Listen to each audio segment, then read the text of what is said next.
Hola, bienvenidos. Hoy, con motivo de las elecciones en Extremadura, pues me he decidido hacer un programa en domingo y tenemos la presencia de Adrián Celaya, con el que vamos a hablar de varios temas, no necesariamente de las elecciones, porque quiero ir intercalando temas conforme vamos viendo los resultados.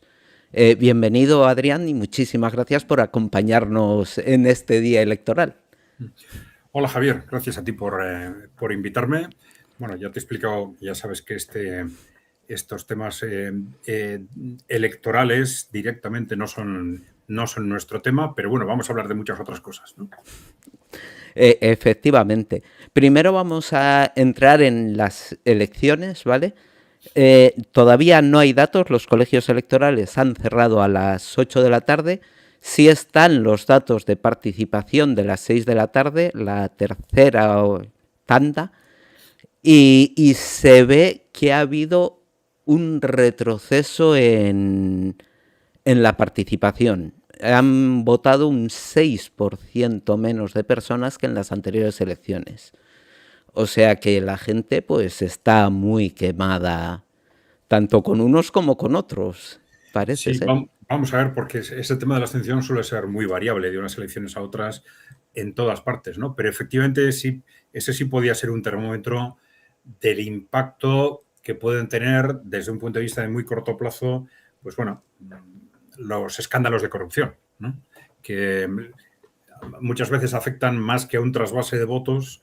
La primera reacción de los votantes que están disgustados con problemas de corrupción en su grupo político es abstenerse, ¿no?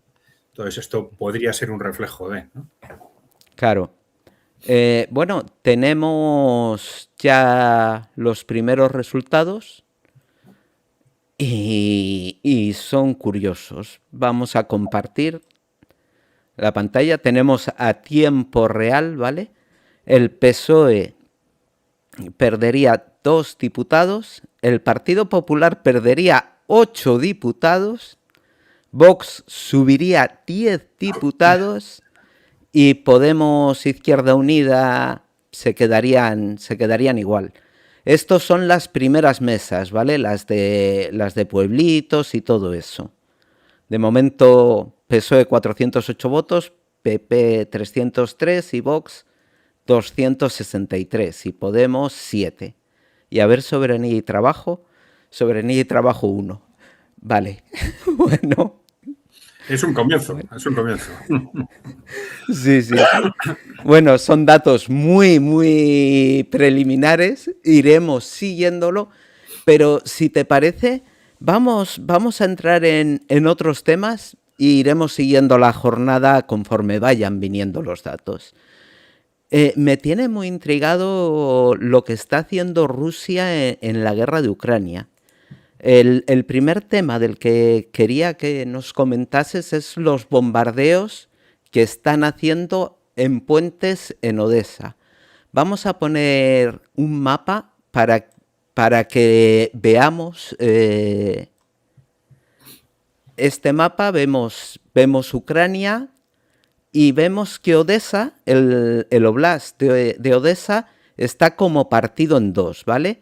Voy a acercar el mapa. Vemos aquí la frontera con Moldavia, con Rumanía y Odessa, que está como partida en dos. Yo creo que se ve la mano bien, ¿no? Pues si acercamos el mapa, vemos que esta lengua de agua hace que solo haya dos puntos de comunicación entre una parte del oblast de Odessa y otra parte del oblast de Odessa. Y los rusos han bombardeado este puente destruyéndolo y, bueno, no lo han destruido del todo, pero desde luego por ahí ya no pasa nada. Y, a ver, me alejo.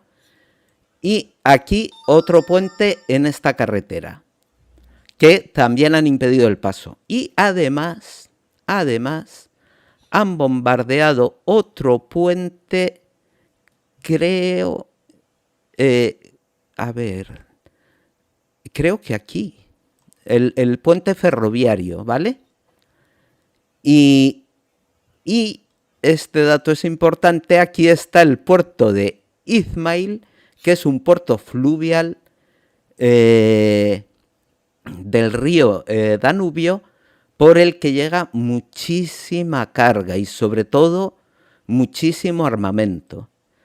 Te quería preguntar, Adrián, ¿por qué han hecho esto y por qué no se ha hecho antes? ¿Por qué los rusos no han hecho antes esto cuando era tan fácil de bloquear todo lo que llegaba desde el puerto de Izmail y tenía un... La verdad es que he estado mirando, tenía una recepción de mercancías muy importante. Bueno, yo creo que esa es ahora la gran pregunta, ¿no? en la guerra de Ucrania, ¿no? Porque se ha especulado mucho con que los rápidos avances ahora en Zaporilla podrían ser un comienzo de lo que se ha llamado la larga marcha hacia Odessa, ¿no? La larga marcha por tierra, ¿no? Es decir, que en lugar de avanzar por tierra desde el sur y en lugar de atracar a través de un desembarco, que se estuviera pensando en esa posible tercera línea de avance detrás de lo que son las líneas más fuertes ucranianas, ¿no? Avanzando desde Zaporilla, desde Dnipropetrovsk también, hacia el oeste, ¿no? Hacia el oeste, pues Zaporilla, Gerson, Nikolaev, Odessa, ¿no? De cualquier forma, aunque evidentemente se siguiera ese camino, no iba a ser una cuestión inmediata, porque hay mucho territorio por delante en esa dirección, ¿no? Pero claro, cuando se hablaba de esto, se estaba dando por supuesto que se descartaban otras opciones, ¿no? Y esta opción, que hacía mucho que se había descartado de un desembarco, pues podría tener alguna relación con lo que se está haciendo en estos bombardeos en Odessa. Porque, claro, no tendría mucho sentido hacer estas operaciones para dar cobertura a operaciones terrestres que vayan a llegar a Odessa dentro de 3 meses, ¿no? Claro, parece que si se está... Porque pueden tener dos objetivos. O dificultar el tráfico de armas, el aprovisionamiento de armas hacia Ucrania, ¿no? Esa es una. Y otra es el aislar a una parte de Odessa para facilitar un ataque, un desembarco, algo así. Y si es esta segunda opción, desde luego estaríamos pensando más en un desembarco que hasta ahora se pensaba que era impensable, bueno, se pensaba que era inviable o con unos costes inmensos, ¿no? Frente a un avance por tierra. Pero claro, sí es cierto que un desembarco en sí mismo puede tener costes muy importantes, pero un avance por tierra también, si son muchos meses, ¿no? Claro. Entonces, bueno, yo creo que ahí es difícil de especular exactamente qué decisión se va a tomar o se está tomando, si se ha tomado ya, sin un análisis muy claro de cuáles son los puntos más débiles de Ucrania en este momento, ¿no? Es decir, porque claro, todo está cambiando en los últimos meses como consecuencia del colapso de las fuerzas de Ucrania en una u otra dirección. Este colapso está claro que ha afectado a todo el frente y esto está facilitando los avances en tierra. Pero claro, también es cierto que Odessa ha sido muy castigada en los últimos meses y no sabemos qué tipo de cálculos pueden hacer en Rusia en este momento sobre hasta qué punto ese castigo y el que se está haciendo ahora pues pueden hacer más fácil o hasta qué punto más fácil una estrategia de desembarco que de cualquier forma va a ser con seguridad muy costosa. Claro, claro. Yo la verdad, yo pienso que lo que quieren es fastidiar la logística ucraniana, que no quieren desembarcar. Pero eh, ¿tú qué crees? Sí, no me atrevo a apostar con seguridad, ¿no? Lo que sí tengo claro es que la guerra no va a terminar sin que Rusia se haga con Odessa. Eso está clarísimo. Entonces, con Odessa se pueden hacer, en teoría, en la mesa de negociación. Pero claro, esto significaría, teniendo en cuenta cómo son las posiciones de de Ucrania, sobre todo de Europa, un cambio radical en esas posiciones, un cambio radical que puede venir, claro, no ya de lo que pasa en Ucrania, sino de cómo se veían las potencias europeas a sí mismas, ¿no? En este momento están en un posicionamiento de no aceptar de ninguna forma la victoria rusa en Ucrania y mientras los avances territoriales no sean muy grandes, muy profundos, pues va a ser difícil que reconozcan la victoria, esa victoria, hasta el punto de llegar a una mesa de negociación en la que digan, bueno, además de lo que has ocupado, Odessa también. No, cuando están poniendo en cuestión una y otra vez el ceder a Rusia los territorios que ya tiene ocupados, ¿no? Entonces, Claro. desde luego, no es, en el contexto actual esto no se ve. Con lo cual, no sería extraño que Rusia se plantease, bueno, como en la mesa de negociación, por lo menos durante este año esto es imposible, tendría que cambiar radicalmente el contexto, pues hay que hacer algo para avanzar hacia la ocupación de Odessa por tierra o por mar. No sería extraño, ¿no? Ujú. Pero Entonces, también es cierto que los movimientos en Dnipropetrovsk y Zaporilla pues no dejan de apuntar a esa posible vía de avance por tierra. ujú. Hombre, desde luego, esa zona de Odessa es muy fácil dejarla aislada, porque con esas dos únicas vías de acceso, y una de ellas me ha resultado curioso porque una de ellas entra en Moldavia, una de esas carreteras. Mirad, volvemos a compartir el mapa. Es este, sí. Volvemos a compartir el mapa y vemos que una de las carreteras entra en Moldavia. La frontera es... Claro, eso será porque no podía pasar por otro lado la carretera, porque no tiene ningún sentido que una carretera ucraniana pase pase por otro país. Entonces es un lugar de muy difícil comunicación y fácil de aislar, claro. Ujú. Puede ser una opción el desembarco, pero no lo sé, no lo sé. Y de todas maneras, dices que Putin, digo, que Rusia quiere Odessa sí o sí, pero en el... A ver, aquí voy a explicar a nuestros oyentes que Putin hace un encuentro en el que responde preguntas, que ha sido hace muy poquito, estuvo 5 horas respondiendo preguntas y, y ahí dio a entender o dijo claramente que la propuesta que filtraron los estadounidenses de paz, de la que se ha hablado tanto de los 15 puntos, luego que fueron 12, luego 8, luego tal, que es real y que la pactó con Trump en Alaska y que viene todo eso de ahí. Ahí renuncia a Odessa, ¿no? Rusia. Sí, pero eso le ha dicho cuando ya sabe que los otros han dicho que no. Vale. El, en estas negociaciones siempre hay dos cuestiones. Primero, intentar sacar tus objetivos adelante. Y segundo, desde el principio, preparar la estrategia para que el otro aparezca como el culpable de que no se llegue a un acuerdo, ¿no? Y eso yo creo que lo hacen todos de forma sistemática, ¿no? Y entonces, claro, ese lenguaje de sí, nosotros estábamos dispuestos a, pero no han querido, pues es lo que te justifica cara adelante. Me parece un lenguaje habitual, vamos. Vale, vale, vale, vale. Sí, yo no lo había visto desde ese punto de vista, porque digo, jolines, si eso es lo que se pactó y, básicamente lo que se pactó es mantener la línea de contacto. Que bueno, puede ser lo que se pactó, pero si se meten en Odessa, pues Odessa para los Sí, bueno, rusos. mantener la línea de contacto y la retirada de Ucrania de todo el Donbass, eso también, ¿no? Ah, bueno, sí, claro. También. Claro, claro, eso también estaba incluido. Y la otra cosa que me ha sorprendido mucho y que también No sé por qué no se hizo antes.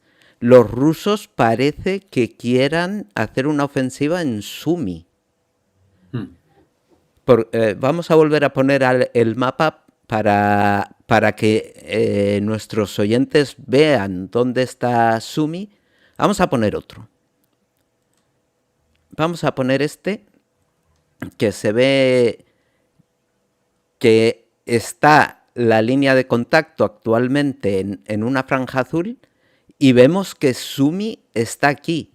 Pues Rusia ha tomado 2 poblados en Sumi, bueno, había tomado 2 poblados en Sumi y parecía que quería hacer una ofensiva en Sumi, cosa que nunca había hecho antes.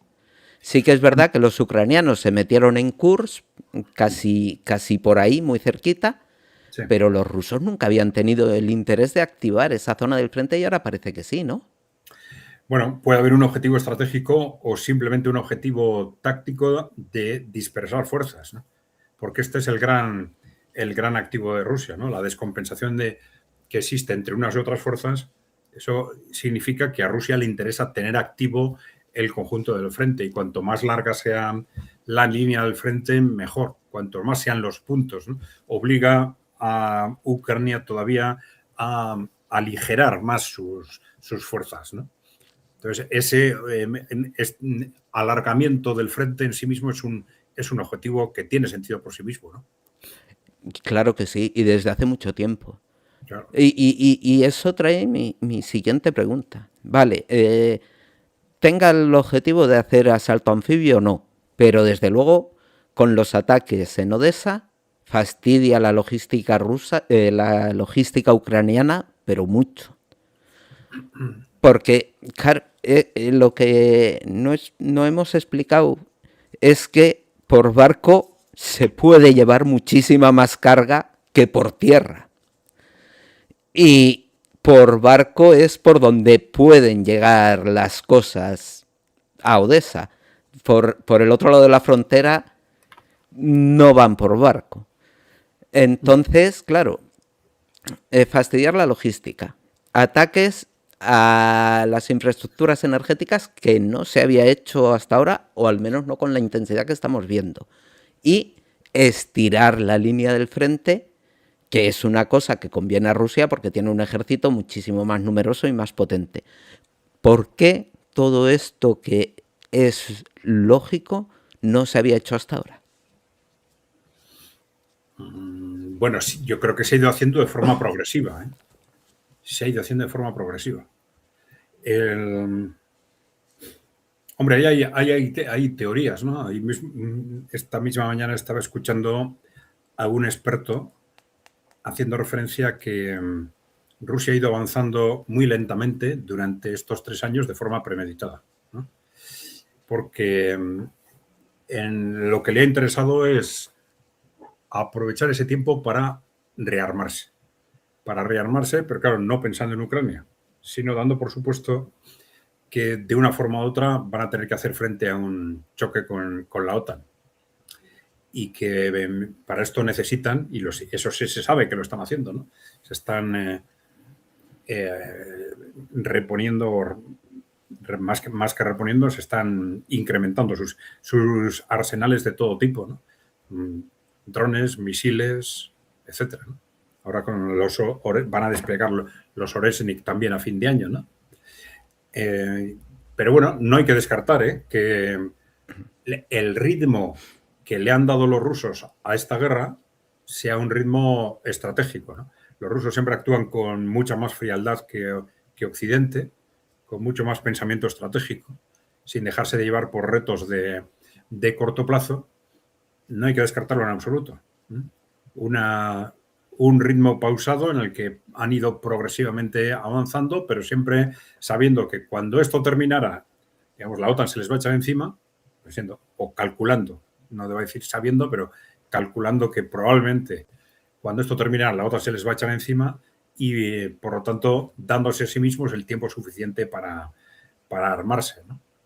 Claro, de alguna forma, algo similar comentamos nosotros en su momento sobre los famosos engaños a Rusia, ¿no? los engaños de las conversaciones de Minsk, ¿no? y luego de las conversaciones de Estambul, ¿no? Claro, en las conversaciones de Minsk sabemos que Ucrania, pero bueno, que Francia y Alemania engañaron a Rusia, ¿no? Y llegaron a unos acuerdos sobre autonomía para el Donbass, que cambios constitucionales, etcétera, que luego no se cumplieron. Y luego, ya sabes que tanto Merkel como Hollande han reconocido que aquello fue una trampa, era una forma de engañar a Rusia y ganar tiempo para que Ucrania se armara, ¿no? Para armar a Ucrania, digamos, más que porque lo hicieron desde la OTAN fundamentalmente, ¿no?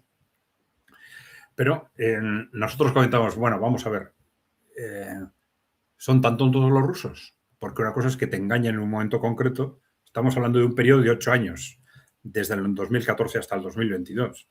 No hay que descartar en absoluto que efectivamente que hubiese ese engaño, pero que los rusos se dieran cuenta de ello. Y dijeran, bueno, vale, tú te rearmas, pero yo también, ¿no? Y claro, tú te rearmas para un choque con Rusia, mientras yo voy a preparar una estrategia de largo plazo en la que me voy a preparar para un choque con Ucrania y probablemente también a largo plazo para un choque con los que están detrás de Ucrania, ¿no? Entonces, yo creo que esto, teniendo en cuenta la forma de organizar las estrategias militares de Rusia, no habría que descartarlo en absoluto. Muy, muy interesante. No lo había pensado yo, el que lleven su ritmo y que no entrase en sus planes, claro. Y es que además se está desarmando la OTAN de una manera increíble. Mira, bueno, ahora vamos a ver cómo van las elecciones, ¿vale? Venga. A ver si hay actualización y ahora seguimos. A ver, vamos a compartir la página electoral. Tenemos los resultados al minuto. Voy a recargar por si acaso.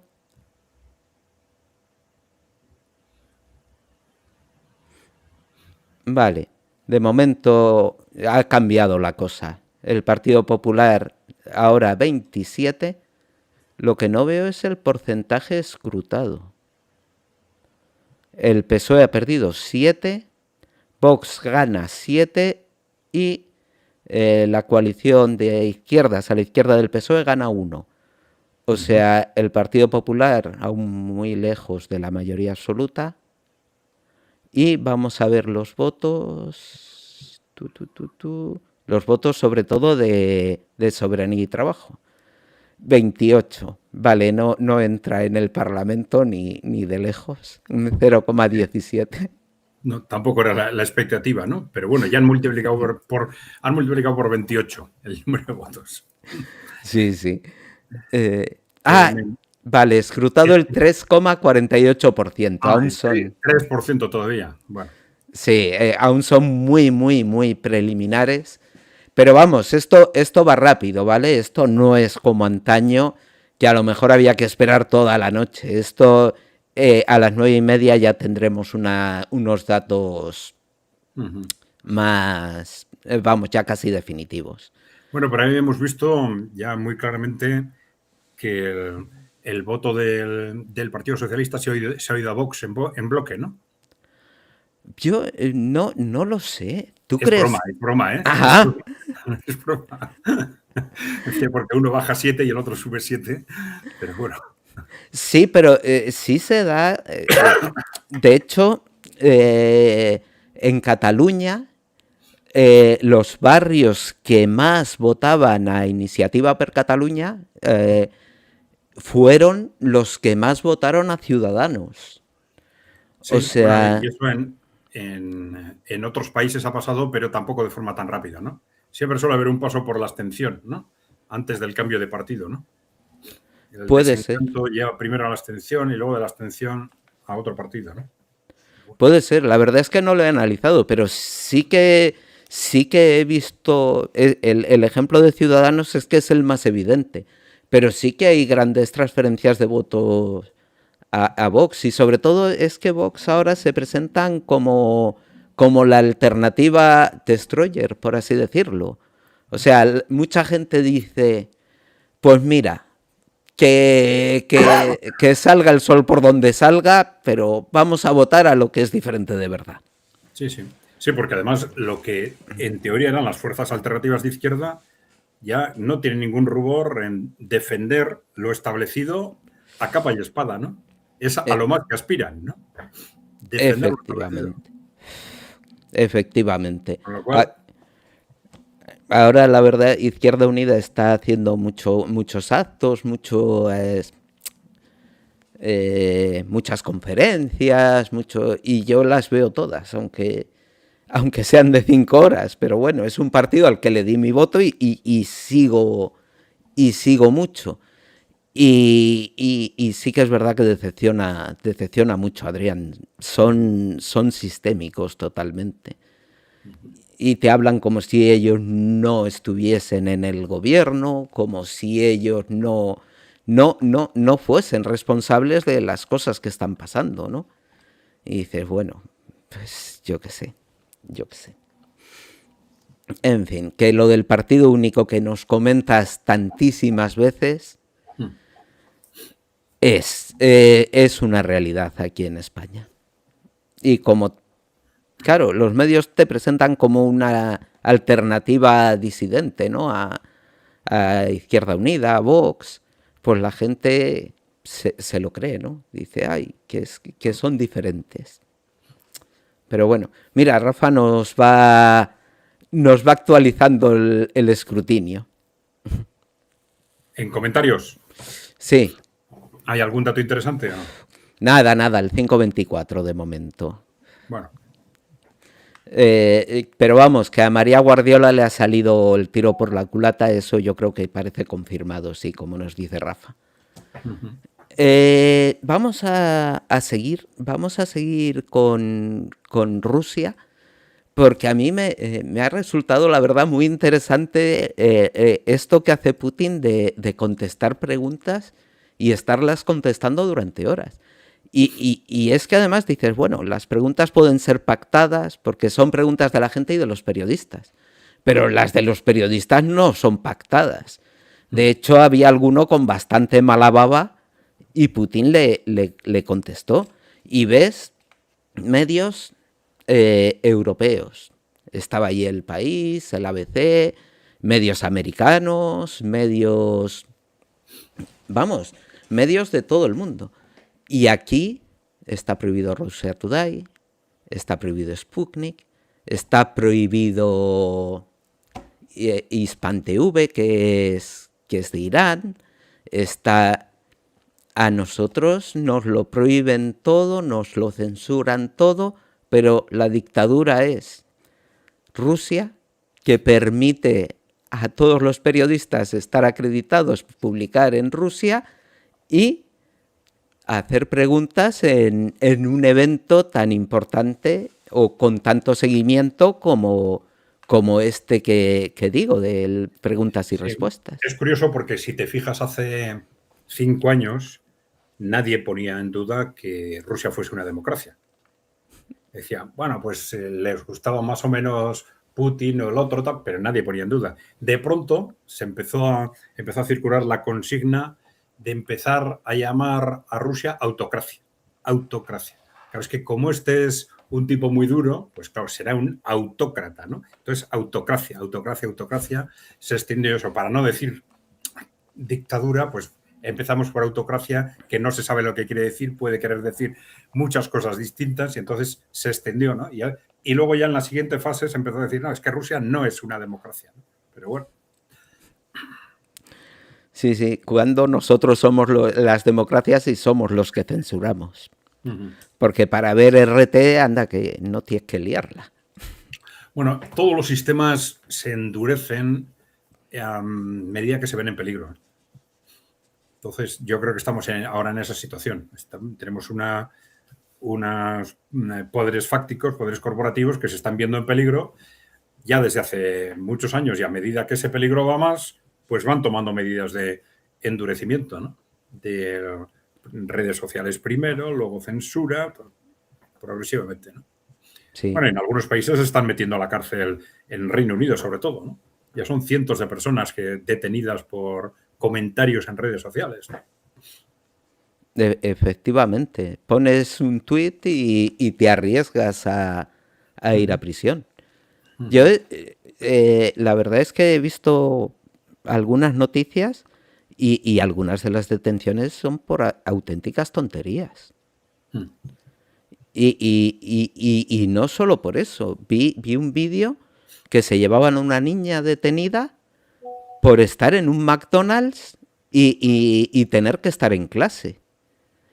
Y dices, pero ¿hasta qué punto estamos llegando? Bueno, una niña, un adolescente, era un...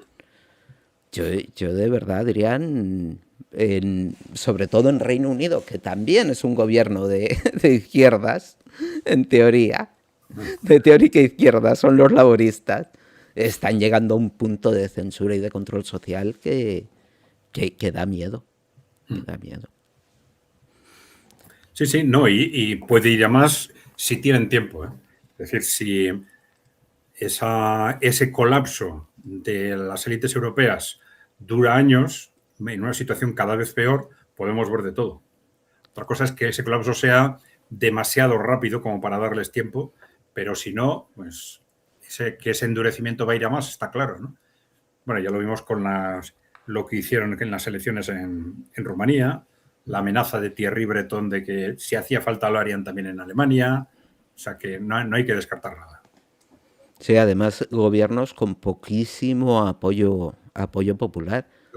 Porque otra cosa que a mí me alucina. Huelga de agricultores en Grecia. Que ves las imágenes y son duras, los antidisturbios huyendo y todo. De lo bravos que se han puesto. Huelga de agricultores en Francia también. En Bélgica, mientras nos estaban chorizando los 90.000 millones hace unos días, protestas de agricultores también que llegaron a bloquear casi donde estaban reunidos estos señores.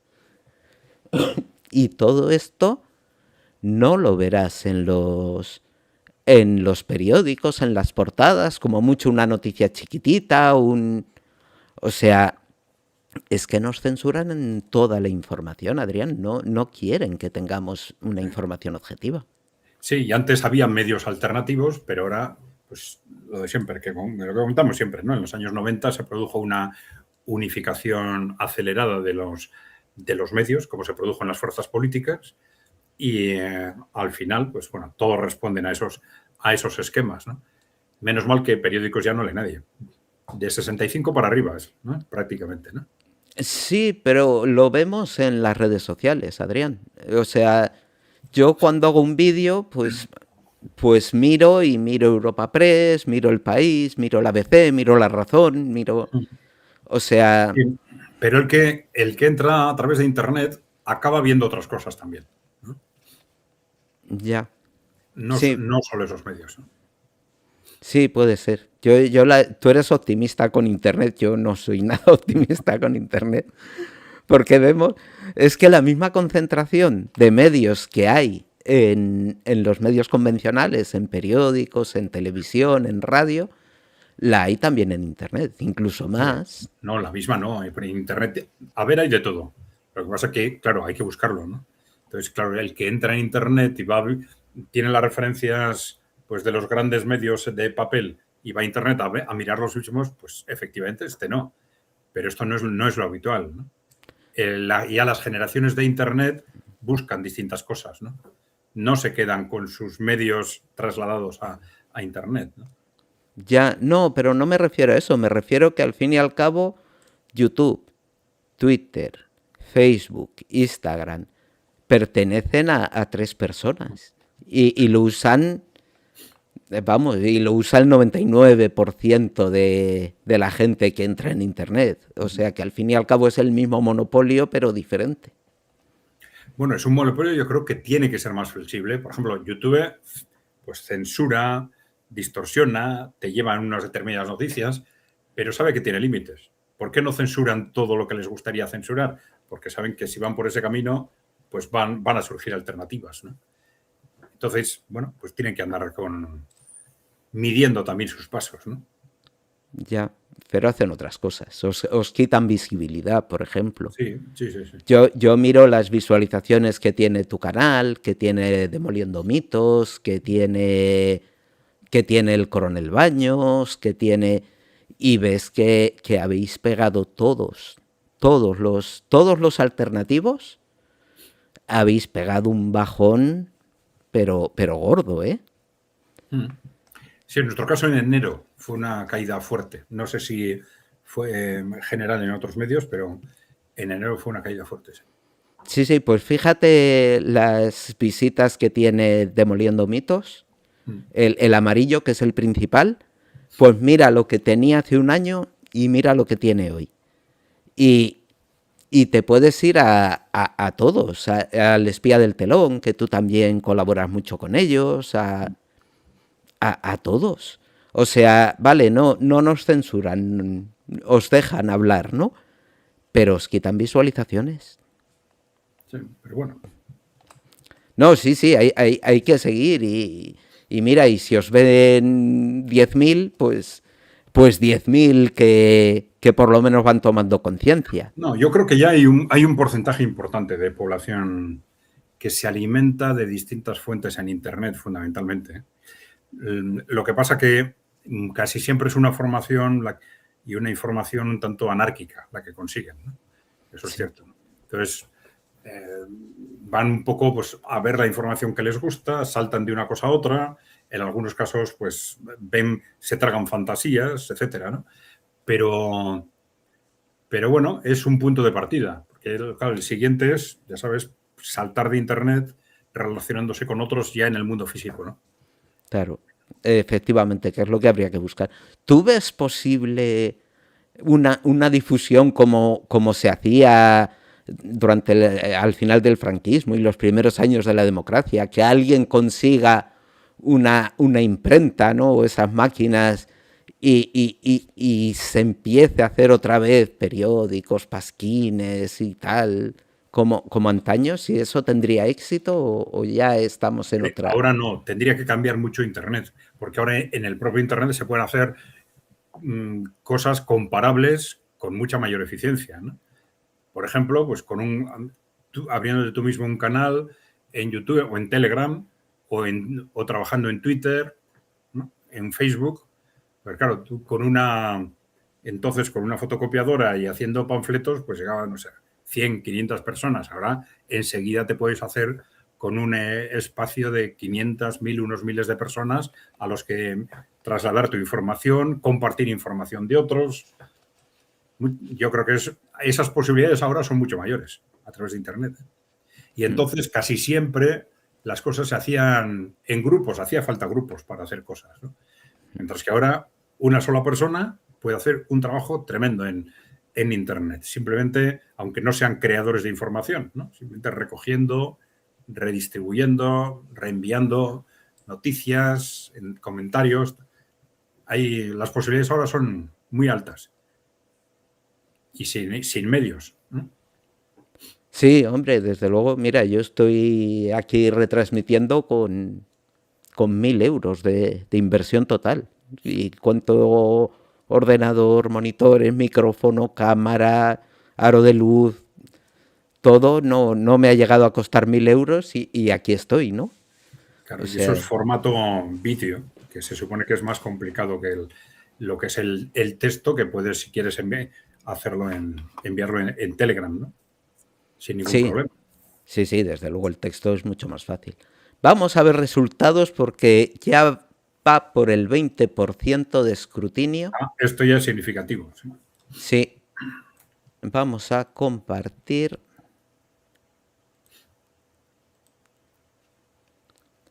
A ver, 20,70% escrutado, el Partido Popular se quedaría exactamente igual, el PSOE perdería 8 diputados, Vox sube 7 y Podemos, Izquierda Unida y resto de aliados 5, subirían 1.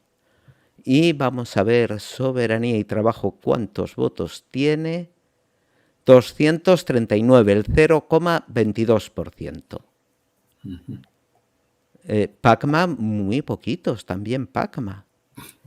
Pacma destaco Pacma porque Pacma muchísimas veces se ha quedado a las puertas. Muchas veces se han visto limitados por el tope, ¿no? Del 5%, del 3%, y ahora casi no ha tenido votos. Curioso. O no está teniendo votos. Bueno. Bueno, entonces, si eso se confirmara, hombre, claro, la jugada de la presidenta tendría sentido desde la perspectiva de pillarle al Partido Socialista en un momento bajo, ¿no? Efectivamente. Pero, ¿no? Sí, sí. Estaba pensando, a ver los números, cómo quedarían con esto, porque ¿cuál es la mayoría absoluta? La mayoría absoluta es de 33. O sea, sí, conseguir 33 sería mayoría absoluta. Son 64, son los No, es impar, son 65. 65, sí, eso es. Entonces, con 33 es mayoría absoluta. Sí. Y el Partido Popular, pues sí, le necesitaría a Vox de todas formas, ¿no? Sí, necesitaría a Vox de todas formas. Pero bueno, un objetivo cumplido, que es el hundir al PSOE. Hundir al PSOE y lo ha conseguido.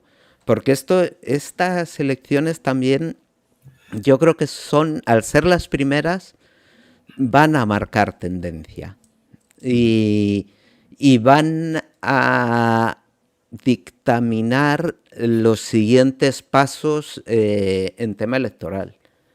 Porque tenemos un Partido Socialista muy, muy debilitado, que yo no creo que pueda mantener el gobierno mucho tiempo. O sea, podemos tener incluso unas elecciones generales a la vista.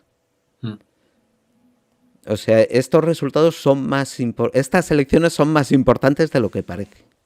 A mi modo de ver, igual estoy confundido, ¿no? Pero sí me Sí, parece. lo que pasa es que una caída, si los resultados son malos, eso puede ser incluso un incentivo para no adelantar elecciones, ¿no? Depende Sí, de cómo se valore, claro. claro. Pero Y, si tenemos los dos fenómenos, ¿no? El impacto de la situación actual sobre los votos del Partido Socialista y luego el ritmo de la subida de Vox, ¿no? Son los dos cambios fundamentales, ¿no? eso es. Y esto deja claro que el Partido Popular no capitaliza el descontento. O O lo sea, que capitaliza por un lado lo pierde por el otro. eso es. No consigue hacerse ver como alternativa. O sea Porque, que, bueno, suponiendo que el incremento de Vox fuese del Partido Popular, ahí tendríamos cuál es la subida de Vox. muchas, 7. 7. Pues, claro, Sí, tendríamos un sí. Partido Popular que sí capitaliza, ¿eh? Porque, claro, los 7 que pierde hacia Vox los recoge capitalizar, los recoge también del Partido Socialista para mantenerse. Sí. Sí, sí. A ver, la participación. Sí, mira. El, el 59,47, 10 puntos menos que las anteriores elecciones. La gente está muy quemada, Adrián. La gente está muy quemada. Sí, es lógico, porque además, claro, nada que se tenga un poco de perspectiva histórica, digamos, pues dices, bueno, sí, hay un montón de escándalos con el que está ahora en el gobierno, pero es que también los hubo con el que estaba antes, ¿no? Pero no una vez, sino una vez y otra y otra y otra, ¿no? Dices, bueno. Efectivamente. Mira, aquí están los datos de participación definitivos. 70,35% en 2023 y 59,47% hoy.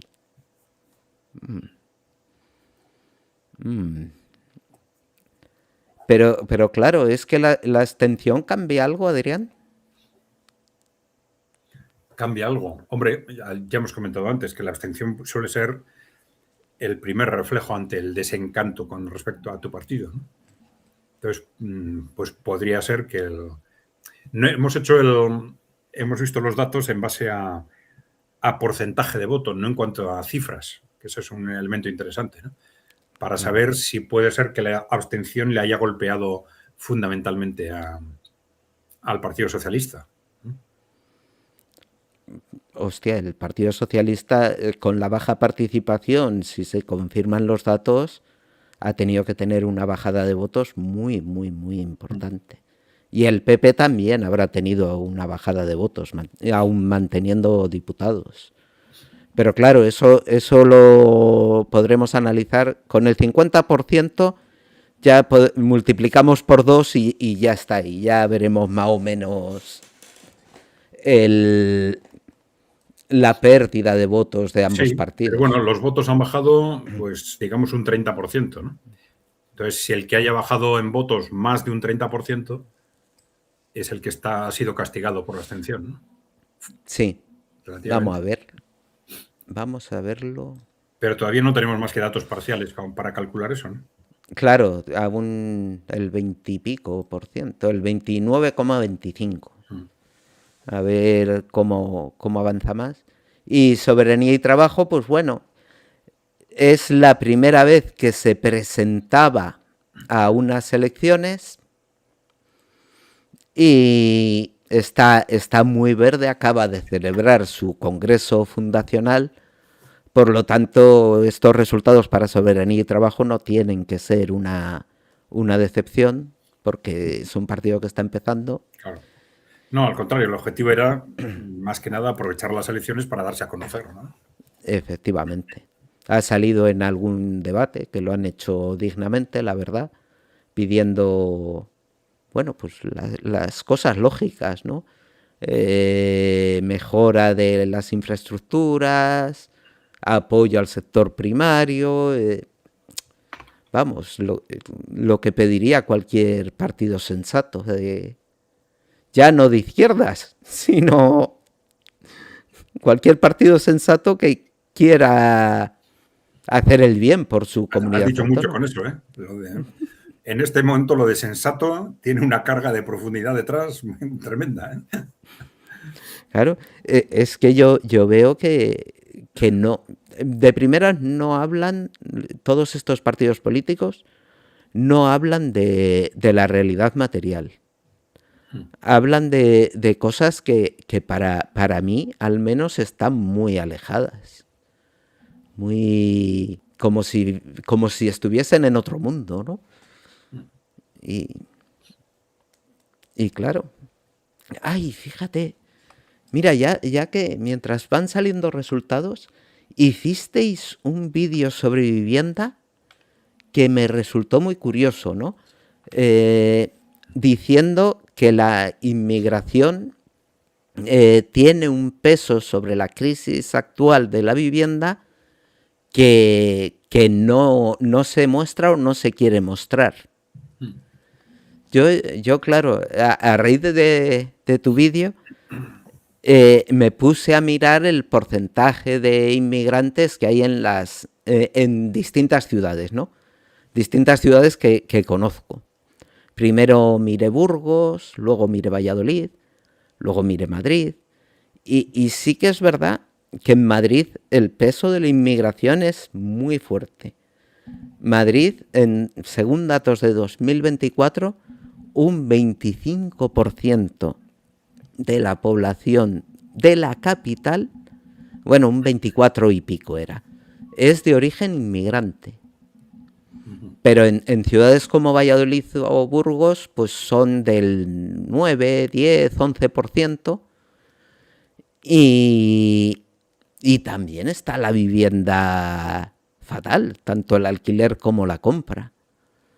Entonces, Sí, seguramente habría que hacer un análisis más desglosado, ¿no?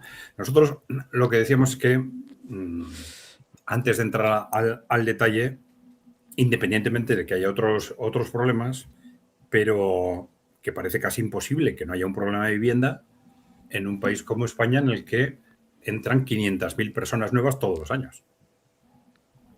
Que parece imposible que no lo haya, ¿no?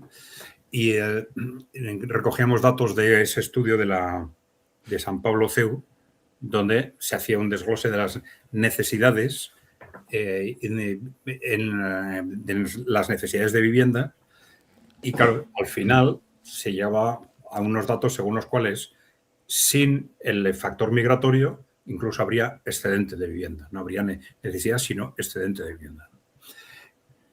Bueno, claro, es el dato gordo. Luego, claro, en sitios concretos puede haber distintos factores, ¿no? Pero, claro, luego se hace mucha referencia, y esto es cierto, a factores especulativos, ¿no? Por ejemplo, muchas inversiones un esfuerzo muy importante de fondos de inversión para comprar pisos que no venden inmediatamente, que especulan con ellos, etcétera, ¿no? Y de cualquier forma, lo que sí pusimos en cuestión en ese vídeo era la contradicción de fondo de lo que se está diciendo, ¿no? Porque se está diciendo, bueno, faltan viviendas y hay que construir, ¿no? Diciendo, pero claro, si la razón es la especulación, la solución no es construir más. No, porque lo van a acaparar. El suelo es un bien escaso. Claro, el impacto de que construir más por construir más, pues es distinto en unas zonas u otras, ¿no? Pero nosotros decíamos, joder, el País Vasco, que es una zona urbanísticamente tremendamente congestionada, este es un tema muy serio. Construir más implica necesariamente deterioro del medio ambiente, etcétera, ¿no? Pues bueno, el gobierno vasco ya tomó la decisión de reducir los requisitos para la construcción, pero claro, es que hay para la construcción de nuevas viviendas. Pero claro, es que en estas cosas las presiones de las constructoras son impresionantes, ¿no? Claro. Se les afilan los dientes enseguida, ¿no? Y tienen un peso enorme las constructoras en los partidos políticos, ¿no? Por razones evidentes, ¿no? Y luego está el peso que tienen estos elementos en los ayuntamientos, por ejemplo, para los cuales la financiación a través de la construcción es importantísima, ¿no? Es decir, muchos ayuntamientos han estado construyendo no porque fuera necesario, sino para conseguir financiación para el ayuntamiento a través de impuestos, ¿no? Y bueno, al final, la conclusión a las que decíamos, bueno, una de dos.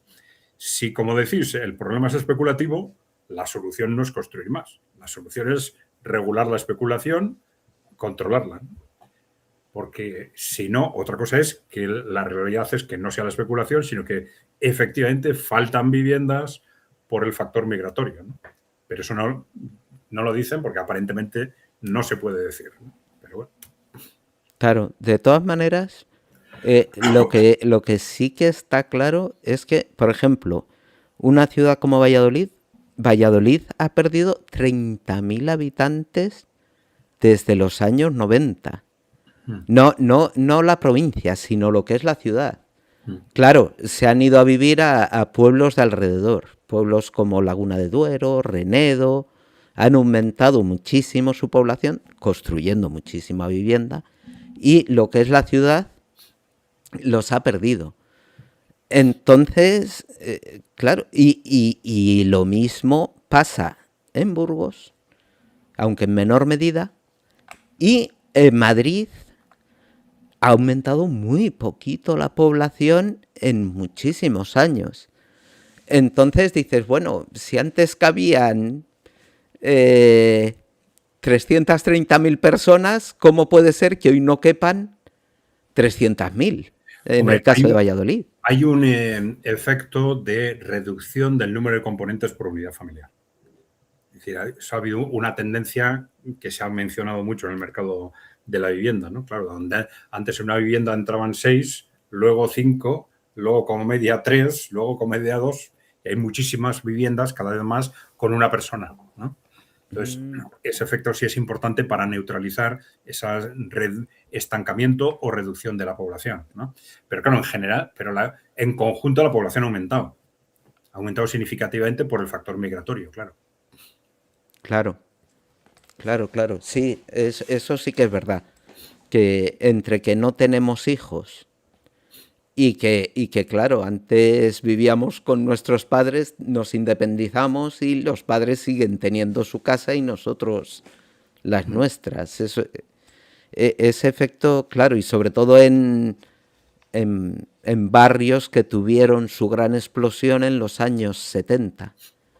En una ciudad como Valladolid, por ejemplo, casi todo lo alrededor al centro son barrios que se hicieron en los años 70, 80 por el boom de la industrialización de Valladolid y por la inmigración que vino del campo. Claro, toda esa gente ahora tiene 70, 80 años y viven solos. Eso sí que es cierto.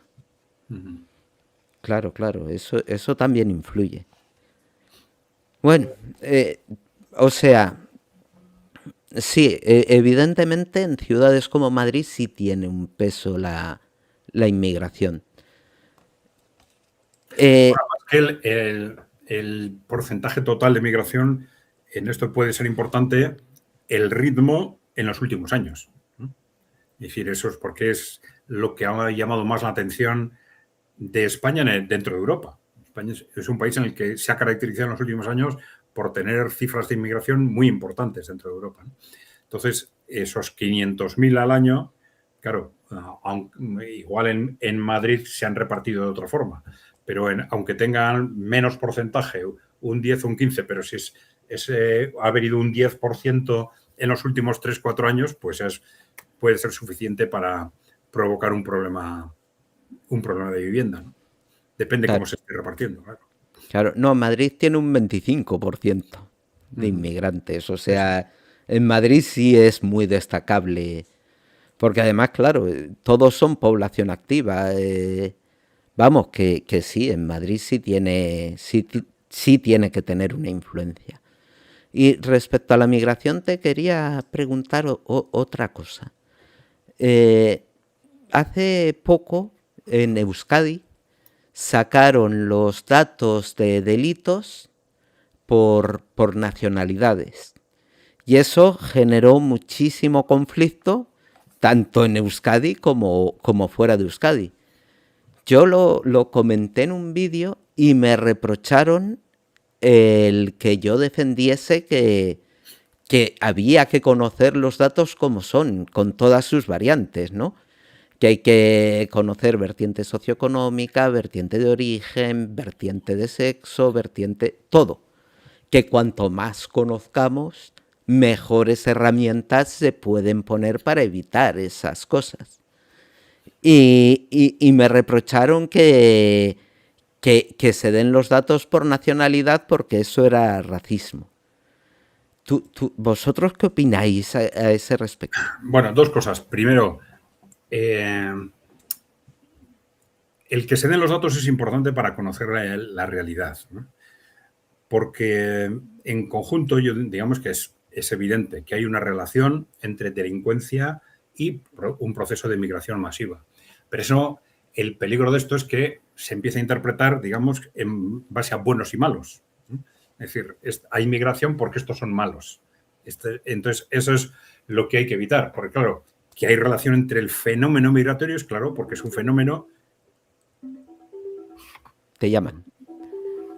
No, estaba diciendo, veo que tengo una llamada por Telegram, tú no la estás oyendo, supongo, ¿no? Sí, oye, sí. Bueno, una llamada inoportuna, ¿no? No, entonces, que hay relación con el fenómeno migratorio porque la migración masiva provoca marginación y las situaciones de marginación provocan delincuencia. Entonces, responsabilidades personales hay, evidentemente, de los que cometen delitos, pero es importante que eso no se atribuya a un colectivo concreto, a las personas de los migrantes en general. Pero aquí estamos en el tema de fondo, porque lo importante, el problema no es que se dé esa información, sino que solo se dé esa información. Que no se diga que el 95% del fenómeno migratorio es contratación por mano de obra barata. Es una reducción artificial del coste de la mano de obra, porque eso es lo que lleva a la gente a la hora de identificar el problema y decir, bueno, vamos a ver si hay un problema de delincuencia porque hay un problema de marginación, ¿quién lo está creando? ¿Quién lo está creando? Lo están creando la clase empresarial, los políticos que les ayudan con el fin de conseguir mano de obra barata, ¿no? Y eso es lo que no se atreven a mencionar. la palabra empresario. Esto es algo curiosísimo, ¿no? ¿Cómo se puede hablar tanto de un tema sin decir eso que es eso que se llama el elefante en la habitación, ¿no? El elefante en la habitación que nadie ve, ¿no? Pero sin decir, sin mencionar lo que es evidentemente lo más importante, que es responsabilidad. No, porque claro, si eso se oculta, es muy fácil que la reacción instintiva de la gente sea, hay un problema, migrantes, pues estos son los culpables, ¿no? Y no es así. No tiene que haber una identificación el problema es el fenómeno y los responsables del fenómeno es la clase empresarial y la clase política que les está ayudando en esa estrategia, ¿no? Claro. No, y yo hay algo que tengo muy claro y es que la delincuencia la trae la marginalidad. Claro. Y claro, los trabajos a los que tiene acceso la inmigración son muy mal remunerados y traen consigo marginalidad. Claro, mal remunerados y precarios, etcétera, claro. Claro, vemos que son jornaleros, que son, o sea, los trabajos peor pagados de nuestra sociedad y que encima son mal pagados porque vienen a hacerlos ellos que están desesperados y cogen cualquier cosa. O sea, nos degradan las condiciones laborales a todos clarísimamente. Eso se podría evitar con un gobierno que se pusiese las pilas para controlar las condiciones laborales y hacer que todas fuesen dignas, o sea, con una inspección de trabajo que funcionase como tiene que funcionar. Bueno, en parte porque no es solo un tema de legalidad. Dentro de la legalidad se puede sobreexplotar. Es decir, claro, tendrías, pues, por ejemplo, el salario mínimo, ¿no? Pero claro, podrías tener pues, a un 20%, un 30%, un 40% de la población en el salario mínimo, ¿me explico? Pero sí se puede arreglar con un impuesto. Nosotros lo hemos dicho muchas veces. Con un impuesto que de alguna forma intente compensar y esto además el Banco Mundial lo propuso en su momento, ¿no? Que intente compensar ese sobre el lucro artificial que consiguen los empresarios con ese tipo de contratación. Esto te lo he oído en muchos vídeos y nunca lo he entendido. ¿Un impuesto cómo? Un impuesto al empresario por ese tipo de contrataciones. O sea, si tiene a mucha gente... porque hay otra trampa, la jornada parcial. Contratas a un tío 6 horas, pero le tienes 8 y le pagas 800 euros. Eso en la hostelería es general, absolutamente general. Claro, por eso. Entonces, a ese empresario se le pondría un impuesto ¿cómo? Bueno, había distintas opciones, ¿no? Pero bueno, la más lógica es si tú consigues, por ejemplo, desde un punto de vista teórico, si resulta que contratar mano de obra extranjera te supone pues un 40%, es un 40% más barato que contratar mano de obra de tu país, pues hay un impuesto que te dice por un 40%, por ejemplo, ¿no? Teóricamente, ¿no? De un 40% para que si los contratas sea pues porque necesitas, no porque son más baratos artificialmente. ¿Me explico?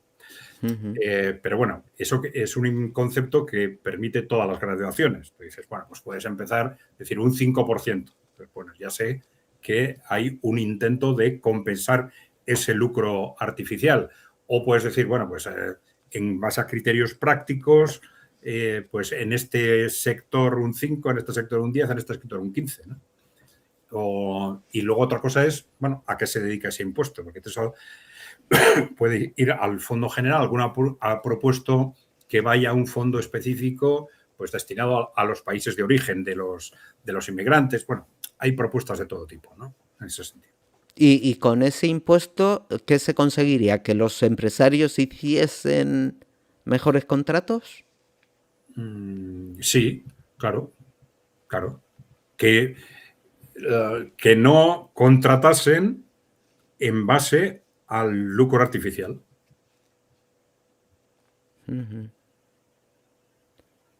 Vale. Lo tengo más o menos...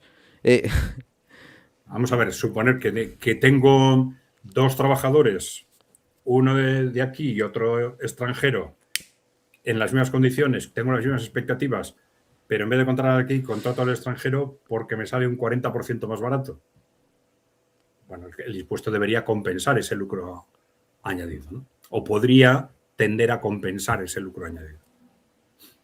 Es Vale. un instrumento técnicamente que te permite toda la flexibilidad del mundo y en base a los criterios de interés general, racionalizar el proceso como tú quieras. Ujú. Bueno, lo que comentabas antes de pagar el salario mínimo a la mayoría de los trabajadores ya está pasando, ¿eh? Sí. Salieron los datos y el salario más común que se paga hoy en España está muy poquito por encima del salario mínimo, pero muy poquito, o sea. Sí, sí. Sí, en el País Vasco no está pasando porque normalmente los salarios van más arriba, ¿no? Por eso ahora hay una reclamación, no sé si habéis oído, de los sindicatos vascos de un salario mínimo más alto en el País Vasco, ¿no? Jolines. 62,3% escrutado. Vamos a echarle un A ojo ver. a cómo va la cosa. A ver, nos vamos. Voy a refrescar.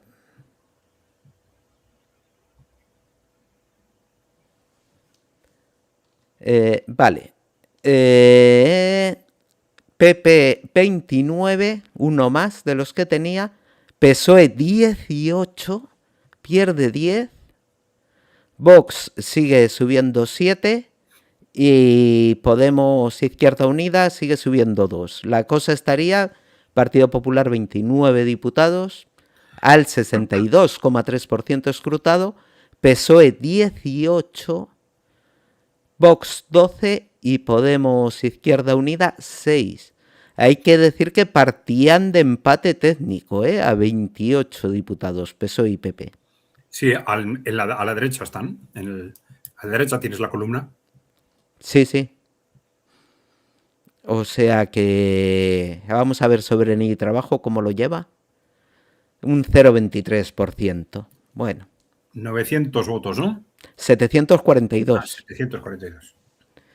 742. Y el Partido Popular 135.000 y PSOE 85.000. Y las anteriores elecciones, a ver dónde podemos ver los votos. Aquí. El Partido Popular consiguió en total 237.000. El PSOE muchísimos menos va a conseguir. El PSOE muchísimos menos. Uf. Pero... Bueno, pero estamos en un 60% todavía, ¿no? Sí, pero fíjate, 85.000, aunque lo multipliquemos por 2, 85.000 son 170.000. Y las anteriores elecciones consiguió 244.000. O sea... estamos al 62% escrutado. El PSOE se lleva un palo importantísimo de votos. Madre mía. No van a convocar elecciones salvo que les obliguen, pero fuerte, ¿eh? ¿Y tú cuál crees que ha sido el objetivo de la presidenta? ¿Cómo va a convocar estas elecciones? Pillarle al PSOE bajo, pero sabían que iba a haber un trasvase fuerte también a Vox, ¿no? Sabían, pero debilitar al PSOE es muy bueno para el Partido Popular. Entonces, claro, el convocar ahora es... yo para mí, lo que más daño le ha hecho el PSOE son los casos de acoso. Un partido que se dice muy feminista, muy... y los casos de que sean visitantes asiduos de prostitución, muchos de los corruptos y que... O sea, esa es una contradicción tan fuerte con... Vamos, para mí es tocar uno de los pilares sobre los que se sustenta el voto del PSOE. Y le ha hecho muchísimo daño. Y la corrupción ya ni te digo. O sea, más que las políticas liberales que lleva haciendo 7 años, yo creo que ha sido todo esto que está saliendo ahora a nivel informativo lo que le está haciendo un daño tremendo al PSOE. Pero bueno, que Porque tampoco es la primera vez, ¿no? que caí tanto, yo diría que sí, ¿eh? No, digo que suceden estas oleadas de escándalos, ¿no? No, pero el PSOE siempre había sido corruptelas. Nunca había sido acosos sexuales, acosos laborales. El PSOE nunca había tenido cosas de esas. Siempre había sido cosas de dineros y siempre más leves que las del Partido Popular. O sea, ahora digamos que ha tomado otro matiz las cosas del PSOE. Puede ser. Y los medios de la derecha lo están sabiendo explotar muy bien, ¿no? El negocio del padre de Sánchez que nos han contado, del padre de Sánchez, no, del padre de Begoña Gómez, perdonadme. Sí, que muchos de esos temas eran conocidos hace muchos años, ¿eh? Pero estallan ahora, eso también se ha comentado muchas veces, ¿no? Que en realidad los partidos del sistema todos tienen, digamos, problemas estructurales de corrupción, pero que saltan cuando por alguna razón interesa que salten, ¿no? Eso es, he leído yo también en varios sitios que se quieren quitar al PSOE de encima ya y que le están sacando todas esas cosas para echarlo del gobierno. Se quieren quitar, pero ¿quién se quiere quitar? Pues desde Europa al parecer es molesto, Estados Unidos tampoco le quiere, o sea, digamos los poderes fácticos. Ya. Hombre, ha habido movimientos efectivamente del Partido Socialista y del gobierno también extraños, ¿no? De alejamiento durante el último año, fundamentalmente, ¿no? De alejamiento de la OTAN, pues gestos con China, etcétera, ¿no? Pero lo que no sé si eso es muy reciente, ¿no? Eso puede ser causa o puede ser consecuencia, ¿no? De un tira y afloja, ¿no? Es decir, me empiezan a sacar cosas raras, pues yo reacciono pues acercándome a China, ¿no? No lo sé. Puede ser, puede ser. No, no lo sé, pero que el PSOE tiene los días contados, yo creo que vamos. Que sí, y yo creo que nunca había bajado tanto, porque sus momentos más bajos fueron después del gobierno de Zapatero, que consiguió 122, creo. No, bajó, llegó a 115 o así. Y ahora estaría por debajo, yo creo, si hay elecciones. Sí, bueno, históricamente los partidos socialistas, socialdemócratas han tenido una resiliencia, se dice ahora, ¿no? Una capacidad de resistencia a largo plazo altísima, ¿no? Es decir, caen y vuelven a resurgir, y cuando todo el mundo piensa que este partido está acabado, en las siguientes elecciones vuelve a subir, con las excepciones aparentes de Italia y de Francia, ¿no? Y de Grecia. Pero si esa capacidad de resistencia se ha dado, pues por adhesión seguramente pues de una parte sustancial de los trabajadores asalariados, por la implantación sindical, etcétera, ¿no? Pero claro, ahora estamos ya en momentos de mucho cambio y en los que todo es posible, claro. Claro. Te he citado Grecia porque, claro, el PASOK, yo no sé los años que gobernó el PASOK, pero parecía como el PRIM en México, el partido eterno. Y se hundió de una manera con la llegada de la crisis de 2008 que no ha vuelto a levantar cabeza. Sí. Ni la levantará, yo creo, ya. Y bueno, Francia, Italia, sí.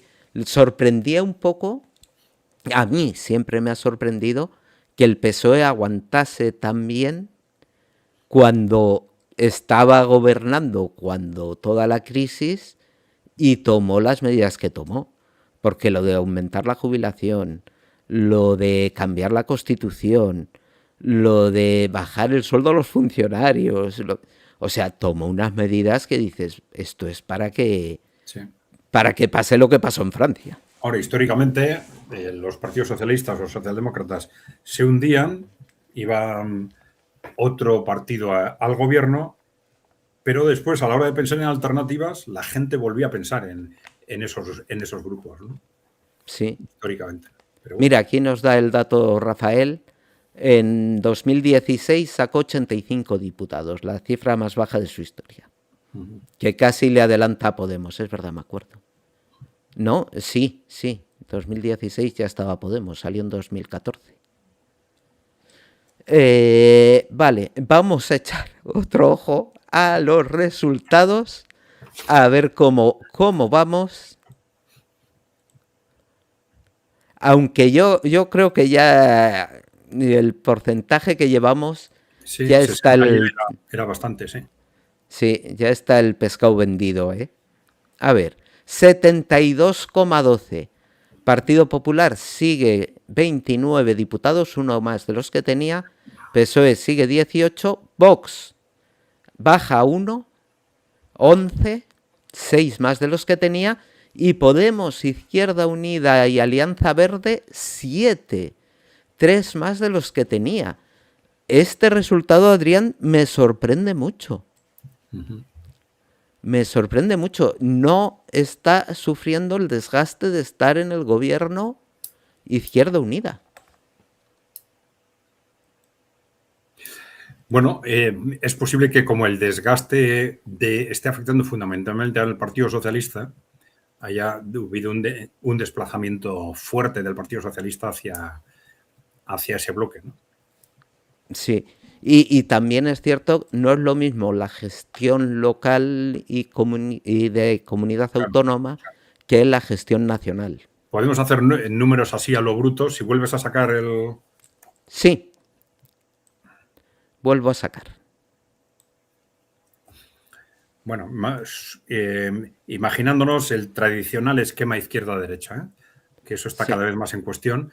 Pero bueno, si Vox gana 6, suponiendo que se los quite al Partido Popular gana 1, quiere decir que le quita 7 al Partido Socialista.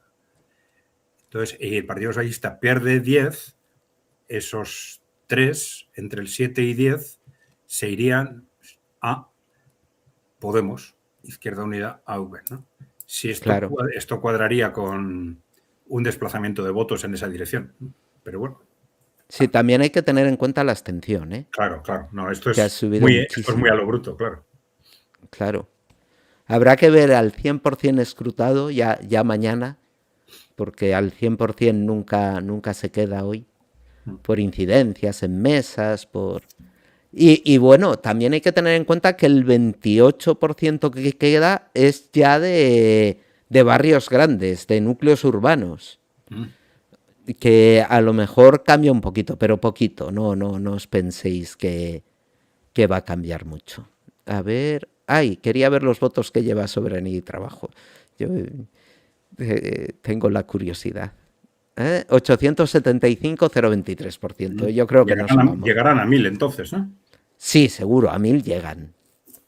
A 1000 llegan, incluso un poquito más, yo creo. Pero vamos.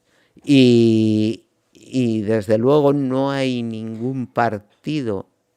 Anda, no se presenta Falange. Qué curioso, se presentaban todos los... Eso es una muestra clara de debilidad, ¿eh? ¿Mucho voto de la extrema derecha se habrá ido a Vox? No sé, si hay entre esos hay alternativas de extrema derecha. ¿Next qué es? Next, vamos a verlo. Vamos a buscarlo. No sé qué es. A ver. Nuevo extremeñismo. Adelante Extremadura.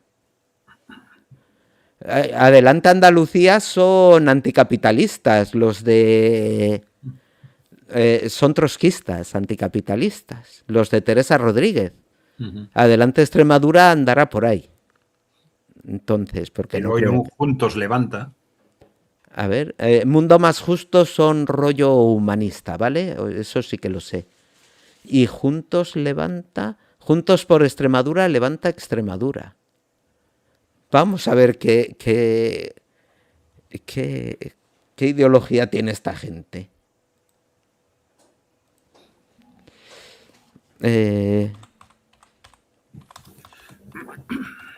Juntos levanta.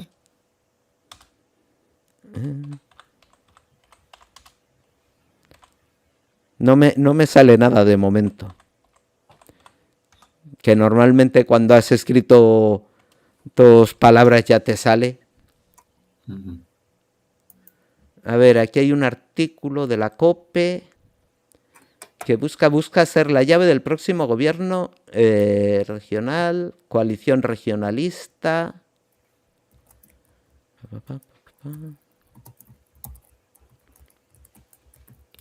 Vale, la líder ocupó un escaño en 2015-2019 con Podemos e Izquierda Unida.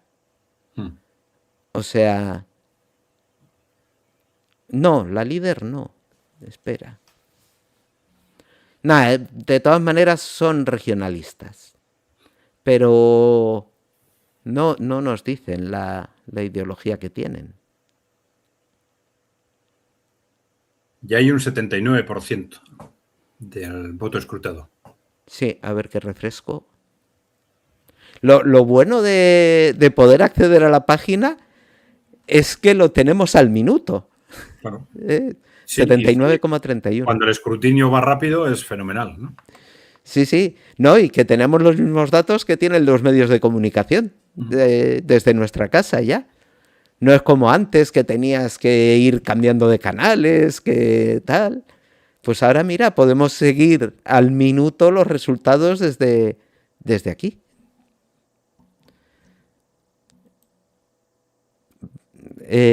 A ver, voy a dejar de compartir. Bueno, vamos... Bueno, no sé si tienes prisa o... Estás muteado, Adrián. Adrián, estás muteado. Sí, no, te decía que no sé muy bien hasta qué porcentaje tienes pensado en continuar.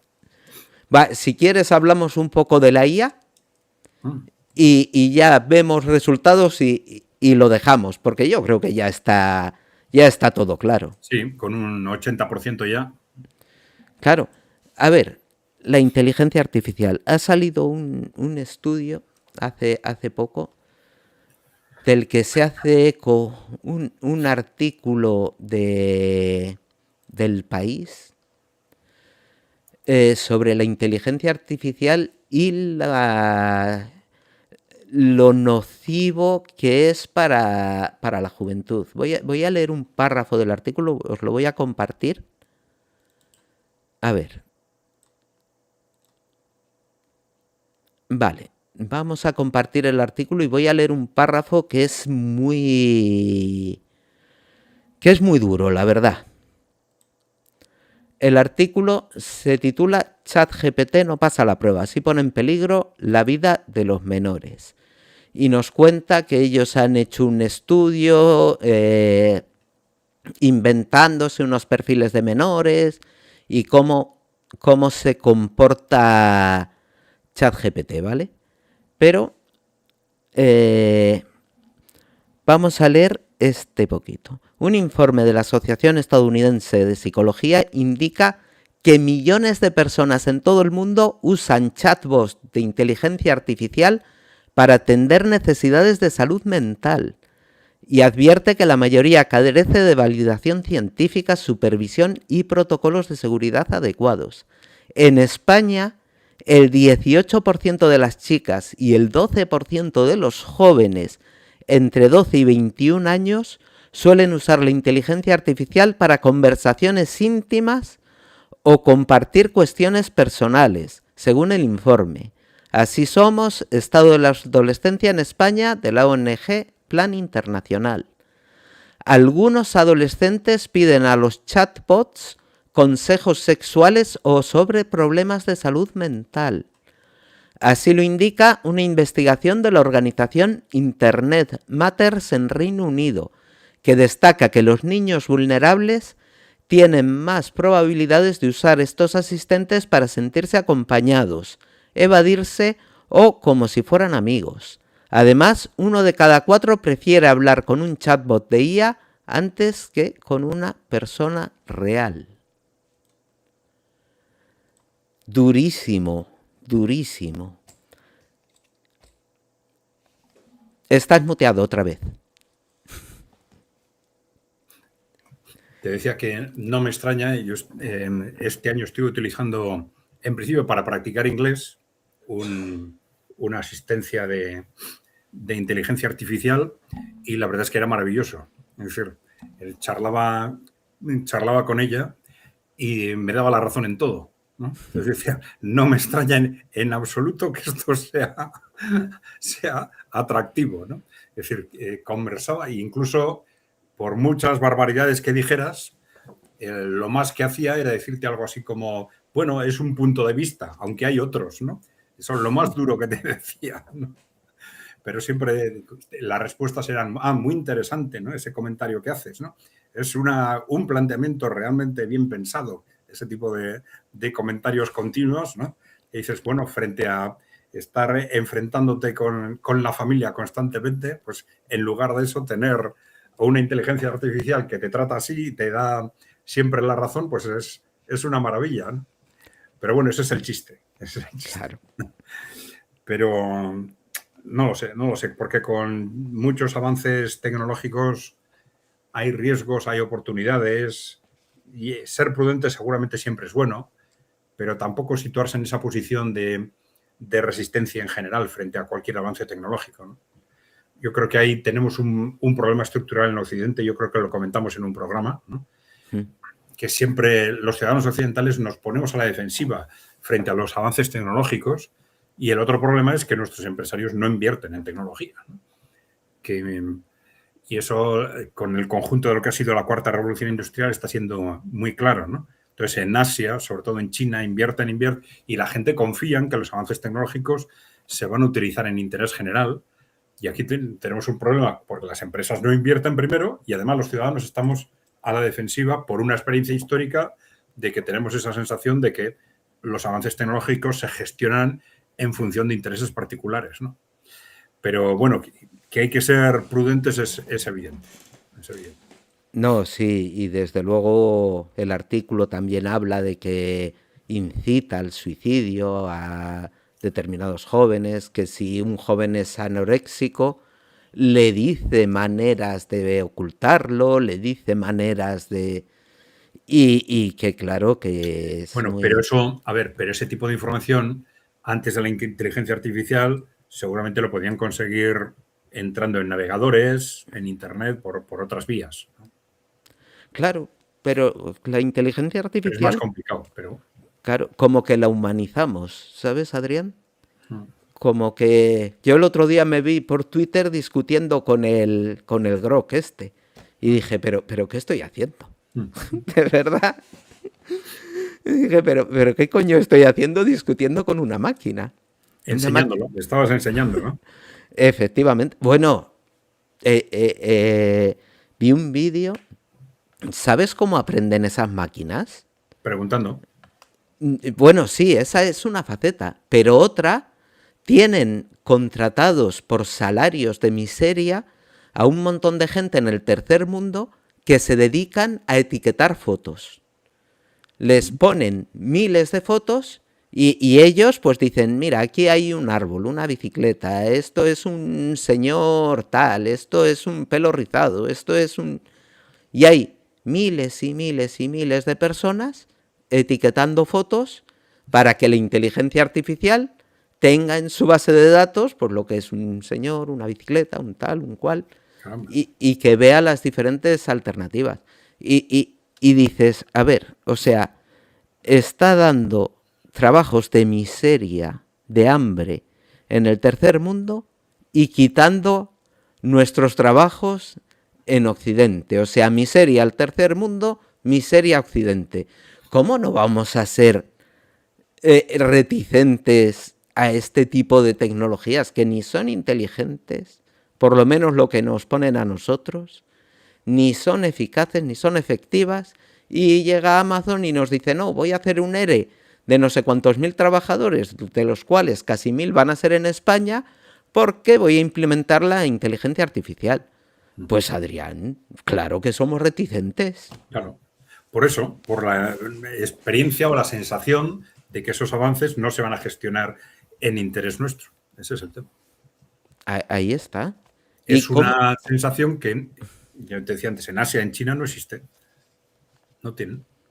Claro, Hombre, siempre tendrá sus roces en casos concretos y tal, pero en general hay una confianza en él. Y la gente apoya la robotización, el gobierno impulsa la robotización, se benefician todos del avance en la robotización y aquí a paso de tortuga. claro. Pero ya te digo que nuestra reticencia es justificada. Tú ves que en China ponen vías, las ponen más rápido y sin destruir puestos de trabajo con la robotización. Aquí en España, si se robotiza, ya sabes que te vas a ir a la calle. Es que Adrián, es normal que nosotros tengamos. Sí, sí, sí, sí. Entonces, y luego otra, esto lo cuento como curiosidad. Estos cacharros, el ChatGPT y todo esto, pues también hace códigos informáticos, ¿no? Programa. Pues descubrieron que no era el ChatGPT el que programaba, que eran tíos en la India, tenían contratados a miles de señores que eran los que hacían los códigos que te daba ChatGPT para que tú les implementases. Bueno, Es que es una estafa total. si es así, está claro, evidentemente. No sé. Ay, pues mira, bueno, esto lo vi en una noticia y lo vi en una entrevista a uno que es experto en inteligencia artificial, pero desde los años 80, ¿no? Que Precisamente, perdona, en relación con lo que comentábamos, de lo que se está hablando es de que Estados Unidos, sobre todo, se ha dado cuenta de el retraso tecnológico que tiene, sobre todo con respecto a China, digamos, ¿no?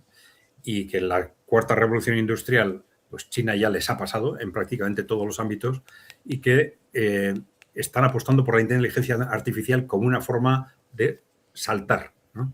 Es decir, de recuperar esa ventaja perdida en otros ámbitos de la robotización, la automatización, etcétera, utilizando la inteligencia artificial. Bueno, ¿tú crees que sí que nos va a aportar algo positivo en la inteligencia artificial? hombre, algo positivo seguro. Sí, sí, sí. Ojalá, ojalá, ojalá. Que tiene riesgos, todo el mundo coincide en que sí. O sea que Sí, sobre todo de control social. Claro, es que la gente se toma la respuesta de la inteligencia artificial como una verdad incuestionable. Y vamos, si te fijas en Twitter, en muchos hay discusiones en las que uno de los que participa te dice, a ver, Grok, ¿qué piensas? Y entonces le saca la respuesta de Grok como dice, ves, tengo yo razón. efectivamente, cuando la mayoría de las veces se lo inventa todo. Sí. Es una cosa. No, y se supone que lo único que hace es recoger opiniones. Entonces, de las opiniones que ha recogido, pues en Internet es esto lo que se dice, más o menos. Claro. Bueno, pues yo creo que vamos a dejarlo ya. Vámonos a los datos una última vez, porque ya está casi el 90% escrutado y podemos ya sacar conclusiones muy acertadas. Vamos a ver también el número de votos, ¿vale? Bueno, pues vemos que no se ha movido nada. ¿Qué porcentaje es el escrutado? 87,38%. Y PP sigue con 29, uno más. PSOE con 18, 10 menos. Vox 11, 6 más. Y Podemos, Izquierda Unida, Alianza Verde, 7, 3 más. Y votos, Partido Popular 197.502. O sea, a ver, si le sumamos un 10% o un 13%, vamos a sumarle, va a tener menos votos que tuvo, pese a tener un escaño más las anteriores elecciones. Bueno, tendría que ser si estamos. Bueno, estamos en el. Sí, en el 90, un 10. Sí. Sí, un 10, un 13. Sí. Ahora tiene 197.502 y en 2023 sacó O sea que 237.384. Estaría un poco por debajo de lo que sacó la anterior vez. Un poco el bastante. porcentaje de votación ha sido 60% frente al 70%. Un 30%. Sí. Sí. Un 15% menos, ¿no? Sí, más o menos. Más o menos. No creo que llegue, pero sí. El PSOE sí, la mitad de votos. La mitad de votos. Lleva 119.514 y en 2023 consiguió 244.227. La mitad de votos, Adrián. Vox casi les va a duplicar, porque lleva ahora 78.699 y obtuvo 49.798 las anteriores elecciones. Y Podemos, Izquierda Unida, ahora lleva 46.658 y obtuvo las anteriores elecciones 36.836. O sea, una subida de votos importante. Desde luego, sí que es verdad que el desgaste de estar en el gobierno no le ha afectado. No le ha afectado. Y bueno, pues Soberanía y Trabajo ya lleva 1.183, ojo, ya ha subido en porcentaje. Un 0,25%. Bueno, poco a poco. Bueno, los 1.000 votos era la barrera simbólica, digamos, ¿no? Sí, no lo sé, no sé cuál era la barrera simbólica. Pues bueno, primera piedra de toque y a ver qué pasa en el futuro. Y bueno, pues yo creo que es que tampoco te quiero entretener mucho más. Porque ya es tarde, es domingo y agradecidísimo de que hayas estado con nosotros, Adrián. Mañana tenemos una charla muy interesante sobre el artículo 47 de la Constitución con Clara, una oyente fiel del canal que se ha animado a explicarnos por qué no es un derecho ese artículo 47. No es un derecho real y explicarnos que es un derecho subjetivo porque los tribunales lo han definido como tal y explicarnos, vamos, va a ser muy interesante. Y pasado mañana tenemos a Lidia Falcón con nosotros, o sea, despedimos el año fuerte con todos vosotros, agradecidísimo de que estéis y nada, os emplazo a mañana y a pasado a que nos veáis en el canal. Muchísimas gracias, Adrián, por tu presencia y hasta mañana, amigos. Muy bien, Javier. Pues gracias a ti y al canal, por supuesto. Un saludo a todos. Hasta luego.